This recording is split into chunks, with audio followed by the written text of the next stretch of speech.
Hello and welcome to machine learning.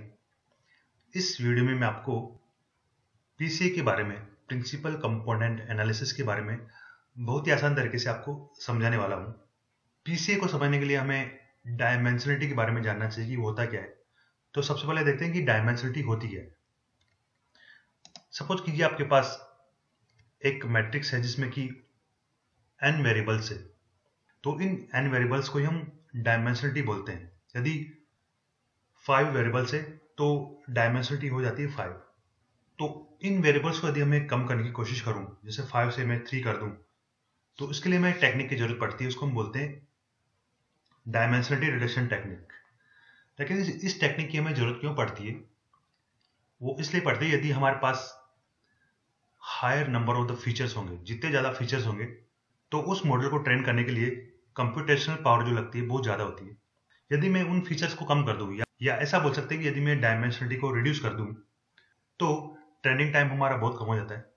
तो इस case में जो टेक्निक यूज होती है उसको बोलते हैं पीसीए। लेकिन ये होता कैसे, चलो देखते हैं। सपोज कीजिए आपके पास एक बॉक्स है, 3D बॉक्स है, मीन्स इसका डायमेंशन 3 है। तो यदि एक रेड डॉट को, जो येलो कलर का आप एक बॉल देखते हो, ऑब्जेक्ट देखते हो, येलो येलो कलर का जो ऑब्जेक्ट है इस बॉल को सर्च करता है इस बॉक्स के अंदर। तो इस बॉल को सर्च करने के लिए उसको हर डायरेक्शन में मूव करना पड़ेगा, लेफ्ट में, राइट में, टॉप में, बॉटम में। मीन्स एक काफी प्रोसेसिंग है इस पर्टिकुलर डॉट को फाइंड आउट करने के लिए। तो फिर मैंने क्या किया, इसको इस तरह से विजुलाइज किया कि मैं इसका डायमेंशन कम कर सकूं। तो मैंने यहां से इसको विजुलाइज किया, तो इस केस में मुझे ये 2D की फॉर्मेट में नजर आता है। मीन्स हमारा जो डायमेंशन था बॉक्स का वो 3 से 2 रह गया। तो अभी आप खुद ही समझ सकते हो कि प्रोसेसिंग जो हमारा है काफी कम हो चुका है। तो अभी जो इसको मूव करना पड़ेगा वो 2 ही डायरेक्शन में इसको मूव करना पड़ेगा। तो एक बार फिर मैं कोशिश करता हूँ कि इसके डायमेंशन को एक बार फिर कम कर सकूँ। तो अभी मैंने क्या किया, टॉप से व्यू किया यहाँ से। तो उस केस में आप इमेजिन कीजिए कि मुझे क्या दिखाई देता है, एक स्ट्रेट लाइन, दैट्स इट। तो अभी जो प्रोसेसिंग है हमारी बहुत ही कम हो चुकी है, उसको ओनली एक ही डायरेक्शन में मूव करना पड़ेगा। तो इस तरह से हम डायमेंशनलिटी को रिड्यूस करते हैं और एक आइडल मॉडल जो कि ट्रेनिंग टाइम उसका बहुत कम रह जाता है वो हम प्रोड्यूस कर पाते हैं। लेकिन इसके लिए जो टेक्निक यूज होती है उसको हम बोलते हैं पीसीए, प्रिंसिपल कंपोनेंट एनालिसिस। इस टेक्निक को हम फीचर एक्सट्रैक्शन मेथड ही बोलते हैं। तो इसमें होता क्या है, इसमें वही होता है कि n नंबर फीचर्स को ये कम कर देता है। तो जो न्यू फीचर्स होते हैं वो या तो existing n number of variables के बराबर होते हैं या उससे कम होते हैं। मीन्स जो भी पीसीए कंप्यूट होगा हमारा, उसका जो मैट्रिक्स बनेगा उसके जो कॉलम्स होंगे वो कम रहेंगे। उस मैट्रिक्स में जो भी वेक्टर्स बनते हैं उसको हम बोलते हैं प्रिंसिपल कंपोनेंट्स। तो इसमें सबसे इंपॉर्टेंट चीज ये है कि जो वेरिएबल्स होते हैं, जो भी न्यू कंपोनेंट्स बनते हैं, तो वो वेरिएबल्स आपस में कोरिलेटेड होते हैं। तो प्रिंसिपल कंपोनेंट्स को कैलकुलेट करने के लिए कुछ स्टेप्स को फॉलो किया जाता है, वो आप देख सकते हो, जिसमें होता है स्टैंडर्डाइजेशन। स्टैंडर्डाइजेशन के बारे में जानने के लिए आप मेरा पुराना वीडियो देख सकते हो, जो कि मैंने सजेशन बॉक्स में डाला हुआ है, और कमेंट बॉक्स में भी आप देख सकते हो। लेकिन मैं ब्रीफली बताना चाहता हूँ उसमें होता क्या है कि जो वेरिएबल्स की जो वैल्यू होती है वो हम इसको 0 से 1 के बीच में बना देते हैं, ताकि जो मैथमेटिकल ऑपरेशंस होते हैं वो काफ़ी इजीली परफॉर्म हो जाते हैं। दूसरा है कंप्यूटिंग कोवेरिएंस मैट्रिक्स, इसी को मैं एक्सप्लेन करने वाला हूँ। Then calculating eigen vector and eigen value, then compute principal components, then reduce data dimension. तो इसको मैं आपके लिए आसान कर देता हूँ। एक प्रोग्राम जो कि एक पीसीए का प्रोग्राम है, मैं आपको दिखा देता हूँ, तो आपकी अंडरस्टैंडिंग थोड़ी आसान हो जाएगी। तो इसमें मैंने क्या किया कि एक डेटा सेट लिया है, उसका मैंने फीचर स्केलिंग किया हुआ है, स्टैंडर्ड स्केलर मैंने यूज किया हुआ है। जो हम इस स्टेप की बात कर रहे थे, स्टैंडर्डाइजेशन, ये मैंने ऑलरेडी किया हुआ है। तो यहाँ पे आप देख सकते हो कि n नंबर ऑफ वेरिएबल्स है। तो आप इमेजिन कीजिए कि इतने सारे वेरिएबल्स को कंप्यूट करने के लिए ट्रेनिंग टाइम बहुत ज़्यादा होगा। तो इन्हीं वेरिएबल्स को मैंने दो कॉलम्स में कन्वर्ट कर दिया है। लाइक एसक्यूएल लर्न लाइब्रेरी से मैंने पीसी को इंपोर्ट किया है और पीसी में मैंने जो इनपुट पैरामीटर पास किया है वो है n कंपोनेंट्स इक्वल्स टू 2। यदि मैं कुछ भी पास नहीं करता, नन पास करता हूं, तो जो मुझे पीसी की वैल्यूज मिलती है, मीन्स जो मुझे वेक्टर मिलते हैं वो उतने ही मिलते हैं जितने मेरे पास वेरिएबल्स है। तो मुझे यहाँ पे ओनली 2 ही कॉलम चाहिए, तो मैंने पास कर दिया 2। उसके बाद पीसी के साथ जो भी ऑब्जेक्ट बना है पीसी का एक मैट्रिक्स होता है ये, उस मैट्रिक्स को मैंने ट्रांसफॉर्म किया है जो भी ओरिजिनल इनपुट डेटा सेट था उसके साथ। तो मुझे एक नया डेटा सेट मिलता है जिसमें 2 ही कॉलम्स है। उसको मैं कुछ नया नाम दे सकता हूँ, PCA1 PCA2। तो इस तरह से जो मल्टीपल फीचर्स थे वो कन्वर्ट हो जाते हैं जो भी डिफाइंड नंबर्स है उतने नंबर्स के कॉलम्स में। तो यहाँ पे आपको एडिशनली कुछ करना नहीं है, लेकिन जो आपको एडिशन करना पड़ेगा वो है स्टैंडर्ड स्केलर।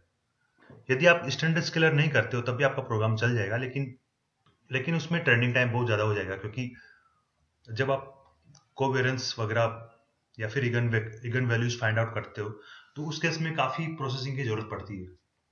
तो उस केस में ऐसा होना चाहिए कि आपका जो वैल्यू है, आपका जो फीचर्स का जो वैल्यू है वो 0 से 1 के बीच में रहे या फिर एक लिमिटेड स्केल में रहे।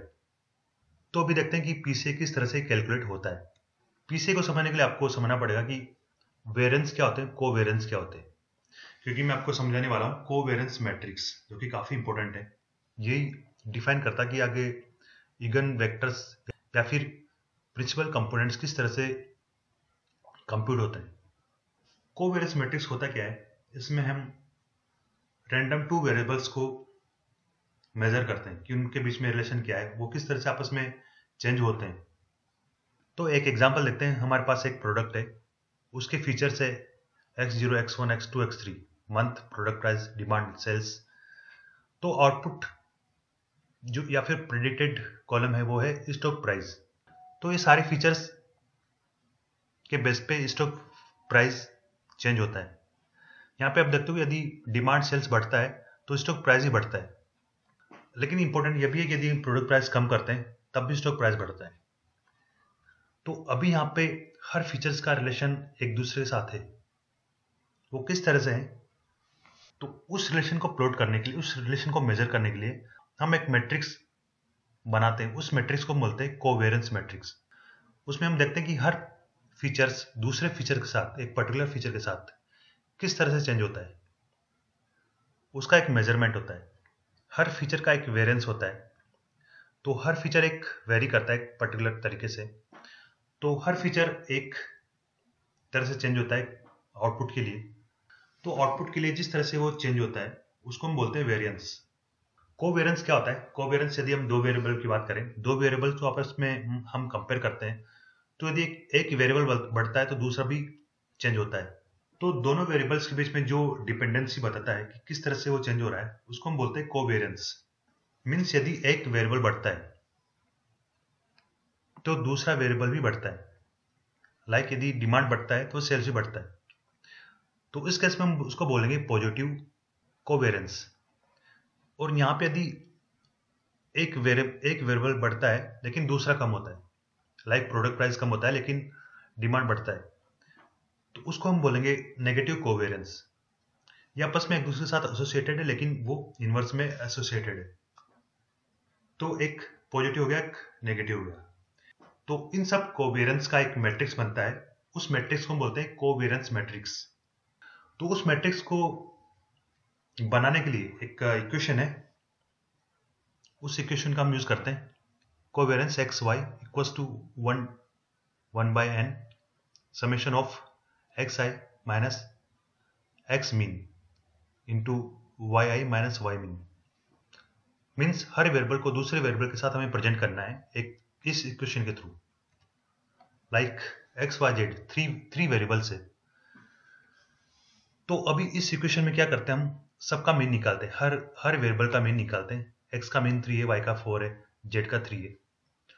तो अभी हमने क्या किया, हर वेरिएबल को दूसरे वेरिएबल के साथ हमने एसोसिएट किया है।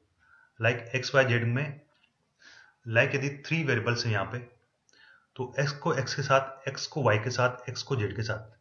देन सेकेंड कॉलम में y को x के साथ, y को y के साथ एंड y को z के साथ। देन थर्ड कॉलम में z है, तो z को x के साथ, z को y के साथ, z को z के साथ। तो यही है मैट्रिक्स जिसको हम कोवेरिएंस मैट्रिक्स बोलते हैं।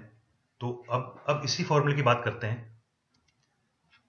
तो यहाँ पे आप देखोगे कि तो इस फॉर्मूले के अकॉर्डिंग यदि आप देखोगे तो हम स्टार्ट करते हैं फर्स्ट कॉलम से। पहले हम फर्स्ट कॉलम के साथ ही प्रोसेस करेंगे। मीन्स 2 - 3 यहाँ पे इसका मीन है। Then 2 - 3 plus 4 - 3 second value, column की सेकेंड वैल्यू है। देन 4 - 3, क्योंकि यहाँ पे हम दो वेरिएबल्स की बात कर रहे हैं इसलिए x यहाँ पे रिपीट होता है 2 बार। Plus 3 - 4 then 3 - 4। तो जो वैल्यू निकल के आती है वो है 1 को यहाँ पे प्लॉट करते हैं।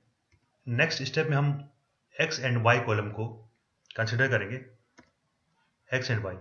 तो अभी आप ध्यान से देखिए, आपको समझ में आ जाएगा। अभी तक हमने x को x के साथ ही प्रोसेस किया था। अभी हमारे पास दो डिफरेंट कॉलम है।